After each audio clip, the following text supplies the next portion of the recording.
Let's take a look at this photo. This photo of four guys taken in a staircase in New York City in the mid-60s is an incredible piece of 20th century music history. It is one of the first photos taken after the formation of one of the most iconic and influential musical acts of the past century. Their name was the Velvet Underground. And here they stand, very young, ready to change the face of rock for the decades to come, as well as be an enormous influence on genres yet to come, like punk in the following decade. But right now, this is before all of their success, before their self-titled record, before teaming up with Nico, before meeting Andy Warhol. Hell, this is even before they played their first paid gig, as we'll see later on. No, right now, they're just four guys in a staircase in New York City. All of them in pretty recognizable looks, which of course is not stopping this from being an iconic photo full of iconic musicians. In the bottom right, we have Lou Reed looking like Lawrence of Arabia. In the bottom left, we have John Cale looking like Anton from No Country for Old Men. In the top right, we have Sterling Morrison in a cool black turtleneck. And finally, in the top left, we have... well, who? Obviously, that's not Mo Tucker, their legendary drummer. So, who is it? Well, that's exactly what this video will try to answer, as we'll take a look into the life of the Velvet's most shadowy founding member, percussionist Angus MacLise.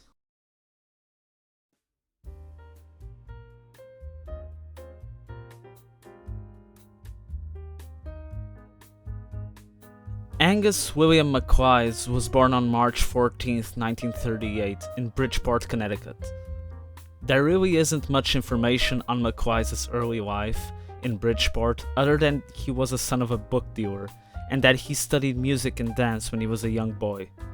In spite of having received formal training as a kid, with the passage of time his playing became so abstract that most people simply assumed he was completely self-taught. In the late 50s, as a young adult, he moved to Paris with his high school friend Piero Helixer, with the both of them forming a book press called Dead Language Press in 1958. It was a poetry-oriented press, and it published several works from poets like Gregory Corso, Olivier de Hauteville, Hendrik Jan Marsman, Hansel Hollo, among others. MacLise also used his press to publish several of his poems and manuscripts. MacLise and Helixer returned to the US in the early 60s and settled in New York.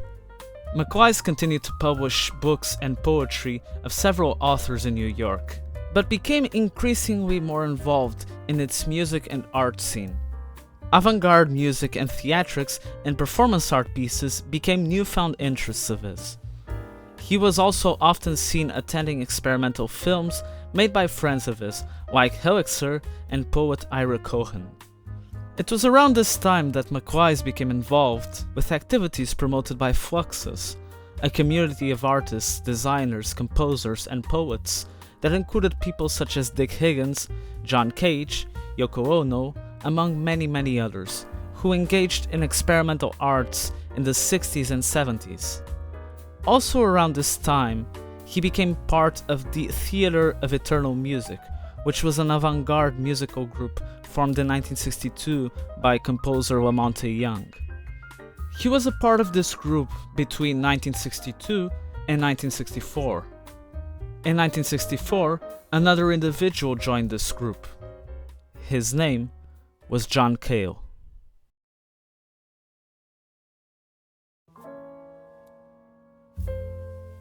In 1964, MacLise lived in 56 Ludlow Street in Manhattan, the entrance of this building being where the first photo shown in this video was taken. Here I found two different accounts for what happened.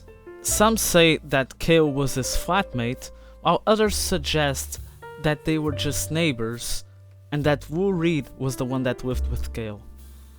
Independently of which of these two is the truth, what matters is that around this time, Cale asked MacLise to join the group he had formed with Reed, with whom he had played in a separate band before.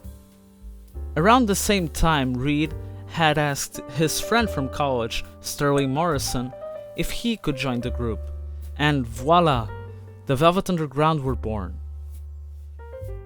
Due to his time in the theater of eternal music, MacLise had developed a tendency to improvise for long stretches of time, which suited the theater. Lamonte Young is even quoted in saying that Angus was one of the greatest drummers of all time, and one of the greatest poets of all time. When the Velvet Underground were formed, this tendency, that was a characteristic of his playstyle as well as Cale's, influenced the sound of the group a lot. But the way in which MacLise most left his mark on the band was, well, its name. Originally, they were called Falling Spikes, a good name but nowhere near as iconic as the Velvet Underground. But when a friend of Cale's named Tony Conrad showed the group a paperback about the secret sexual subculture of the early 60s, called the Velvet Underground, MacLise suggested that it should become the name of the band. The other members of the group readily agreed, and so a historic decision was made. MacLise was a very eclectic percussionist, playing bongos, hand drums, tabla, cymbalom, and tambourine, but he never appeared in any of the recordings the group ever made in the time he was a member of the Velvet Underground, which at the time mostly consisted of soundtracks to underground films. This was the case because he would rarely show up on time to record or perform at concerts, usually arriving hours or even days before or after they were completed. John Cale thus once described MacLise as living on the Angus calendar, and Lou Reed called him a dream person. In spite of his horrendous punctuality, MacLise was not fired from the band. In late 1965, over a year into the group's existence, they were set to play their first paid gig. MacLise was outraged to find that they were being paid to perform, since he believed at the time that no monetary compensation should be given to artists to make them perform. And because of this, he quit the band on the spot. Although, according to Lou Reed, that's not exactly why he quit. Quoting him, he withdrew when he found out that at a paying job, he had to start and stop when told to. No one told Angus to stop playing, so the job of a working musician was impossible for Angus, and he taught us all a lesson about purity of spirit. MacLise briefly returned to the group for a 5-day run of shows in Chicago in 1966, due to Lou Reed being hospitalized at the time from contracting hepatitis.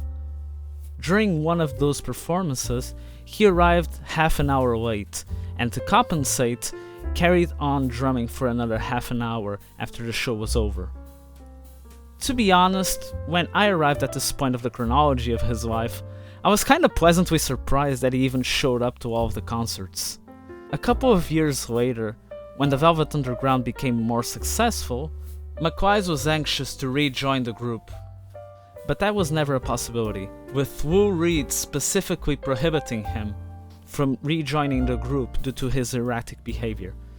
Which, to be honest, I totally understand. I mean, if a guy was always a liability, not honoring any sort of commitments, I would also probably not want him as a bandmate.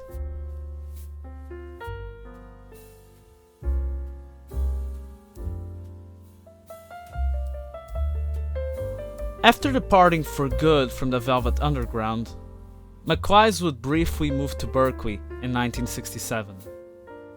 And boy, if you thought his life was strange up to this point, well, it gets even weirder now.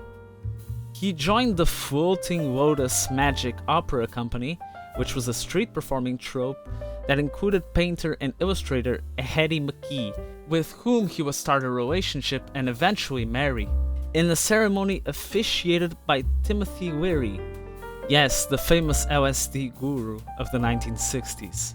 And to top it all off, the couple had a son named Ossian Kennard MacLise, and when he was 4, he was recognized as a reincarnation of a Tibetan saint and became a Buddhist monk in Nepal. No, I am not joking, this really happened. MacLise and his wife would travel constantly for a short while, visiting places such as Canada, France, Greece, and India, before settling in Nepal until his death.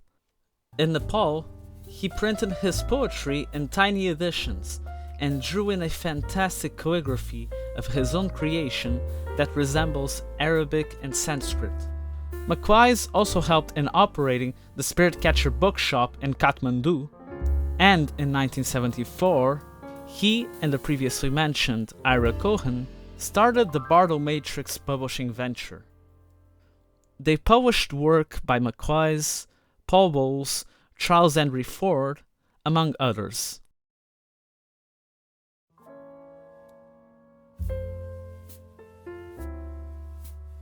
MacLise was never particularly mindful of his own health, and was a heavy drug user throughout most of his life.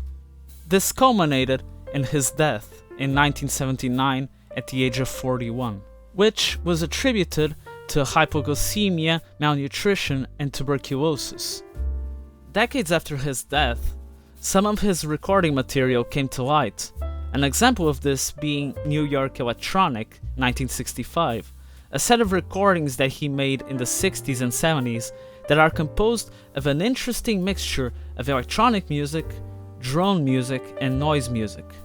A link for this record's Bandcamp will be in the description below. And that is gonna be it for this video. As soon as I heard of this man and of his interesting and curious life story, I knew I had to make a video on him. I hope you found it as interesting as I did, and don't forget to leave a like and subscribe to my channel for other similar content if you enjoyed this video. I've also created a Twitter recently, so you can go check that out and follow me, so you can get notified when my videos come out. And that's it. My name is Joe Fiki Fiki, and I'll see you later on another video. Bye bye!